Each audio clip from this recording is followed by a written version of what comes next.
अस्सलाम वालेकुम, क्या हाल है आप सबका। Welcome to my channel.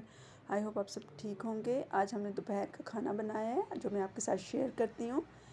मैंने आज दोपहर में बनाए हैं चना पुलाव और रायता। आजकल बहुत ज़्यादा गर्मी है तो ऐसा खाना हल्का फुल्का अच्छा लगता है। चलिए स्टार्ट करते हैं रेसिपी। चना पुलाव बनाने के लिए मैंने 3 कप चावल भिगो के रखे हुए हैं और चने उबालने हुए हैं 2 कप। सब्ज़ मिर्च है, टमाटर हैं पिसे हुए, लहसुन अदरक, गरम मसाला है साबुत, इसमें 2-3 किस्म का, और प्याज हैं 2 दरमियाने साइज़ के। इसको मैंने ये देखें, प्याज हमारा ब्राउन हो चुका है।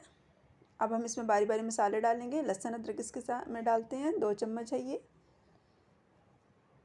लहसुन अदरक की जब रॉ स्मेल ख़त्म हो जाएगी तो फिर हम इसके अंदर थोड़ा सा पानी डालेंगे।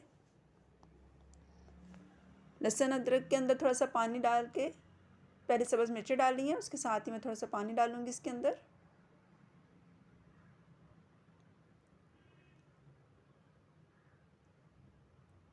और साथ इसकी हम भुनाई कर लेंगे।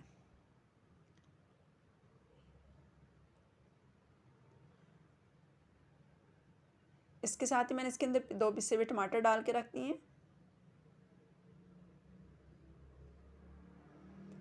चने जो उबले हुए थे वो भी डाल दिए। बारी बारी सारे मसाले डालेंगे। अब खुश्क मसाले, जो गरम मसाला मैंने आपको दिखाया है उसको मैंने मोटा मोटा कूट लिया है। अब इसके अंदर मैंने आधा तकरीबन चाय का चम्मच सुरख मिर्च, आधा ही चाय का चम्मच हल्दी, मोटा मोटा कुटा हुआ धनिया, और जो गरम मसाला मैंने कूट के रखा था वो मैंने इसके अंदर आधा डाल दिया। आधा जो है फिर हम पानी में डाल देंगे। वैसे भी कूटने के बाद मुझे कुछ लगा ज़्यादा है तो फिर मैंने बहुत ज़्यादा नहीं डाला, आधा डाला है। इसको थोड़ी देर हम ढक के रखेंगे तो चने और मसाला एक जैसा हो जाएगा।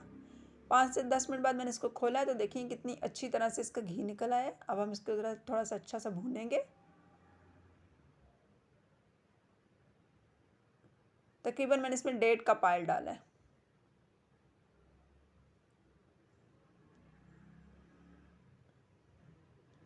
अच्छी तरह मसाला हमारा भून चुका है। 3 कप चावल थे तो उस हिसाब से मैं इसके अंदर 6 कप पानी डालूँगी। मसाले ने सही घी छोड़ दिया है तो ये जो कुकर में मैंने जिसमें चने बॉयल किए थे उसी के अंदर मैंने पानी और डाल के 6 कप पूरा किया है और इसको गर्म करने के लिए साथ रख दिया था।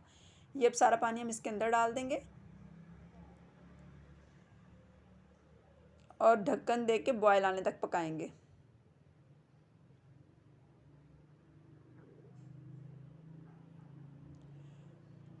पानी में बॉयल आ चुका है।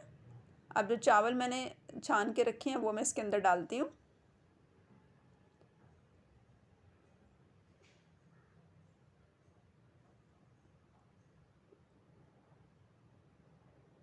चावल इसके अंदर डाल के बस इसको हल्का सा हिलाना है, बहुत ज़्यादा नहीं हिलाना। बस चावल पकाते हुए ये टिप याद रखें कि जब आप चावल डाल दें तो पानी खुश्क होने तक बहुत बार बार नहीं हिलाना। बस एक बार इस टाइम और एक बार दरमियान में, ताकि मसाला और चावल एक जैसे हो जाए। ये देखें आधा सा ढक्कन मैंने इस पर दिया हुआ था, पानी हल्का हल्का खुश्क हो रहा है। अब देखें जो साइडों पे घी और मसाला है उसको मिक्स करने के लिए मैं एक बार हल्का सा फिर इसको हिला देती हूँ। बस इससे ज़्यादा नहीं हिलाते फिर, क्योंकि फिर चावल जो हैं वो ज़्यादा टूटना शुरू हो जाते हैं। और ये वो लोग बच्चियाँ जो शुरू से अब काम करना शुरू कर रही हैं उनके लिए बहुत अच्छी टिप है चावल पकाने की। पानी अब ये ज़रा हल्का हल्का रहता है तो मैं इसको दम दे देती हूँ। आग मैंने नीचे बिल्कुल हल्की कर दी है और ऊपर वज़न रख दिया। वज़न रखने से दम बहुत अच्छा आता है। दूसरी साइड में हम रायता मिक्स कर लेते हैं। ये कद्दू और आलू मैंने बॉयल करके रखे हुए हैं, सब्ज़ मिर्ची हैं, प्याज धुला हुआ है, पुदीना कटा हुआ है और खीरे हैं और 7 टमाटर हैं। ये है चाट मसाला और ये है नमक। बस इसके अलावा हम इसमें कुछ भी नहीं डालेंगे क्योंकि गर्मी बहुत ज़्यादा है तो बहुत ज़्यादा मसाले हम जो है वो नहीं ऐड करेंगे। आलू और कद्दू पहले मैंने डाल दिए। उसके अंदर सारे ये जो चीज़ें काट के रखी हैं ये सब बारी बारी मिक्स कर लेते हैं। प्याज को मैंने नमक डाल के धो लिया, टमाटर डाल दिए, खीरे और पुदीना जो काट के रखा हुआ था वो भी डाल दिया। धनिया जो है वो रायते में नहीं डालना। अच्छा, थोड़ी सी सब्ज़ मिर्चें डाली हैं, ये दही है। अब इन सबको अच्छी तरह मिक्स करते हैं। गर्मियों के दिनों में वैसे भी सिर्फ रायता भी बहुत अच्छा लगता है खाने के साथ। और कद्दू का रायता जो वैसे भी सेहत के लिए बहुत अच्छा होता है, क्योंकि कद्दू ठंडा होता है, ख़ास तौर पर उबला हुआ। और बच्चों के लिए और बूढ़ों के लिए तो ये बहुत ही ज़्यादा अच्छा है। 1 चम्मच मैंने इसके अंदर चाट मसाला डाल दिया, आधी चम्मच नमक डाला है। इनको अच्छी तरह मिक्स कर लेते हैं और बस इसको फिर इसके बाद हम इसको डिश आउट करेंगे। थोड़ी सी जो सब्ज़ मिर्चें बची हैं वो भी मैंने डाल दी हैं, बहुत ज़्यादा नहीं डाल रही, इस वजह से कि बच्चों ने भी खाना है, तो इस वजह से मैं थोड़ा अवॉइड ही कर रही हूँ। चावलों को दम आ गया, ये देखिए माशाल्लाह बहुत अच्छे निखर के पके हैं, एक एक दाना अलग हुआ है।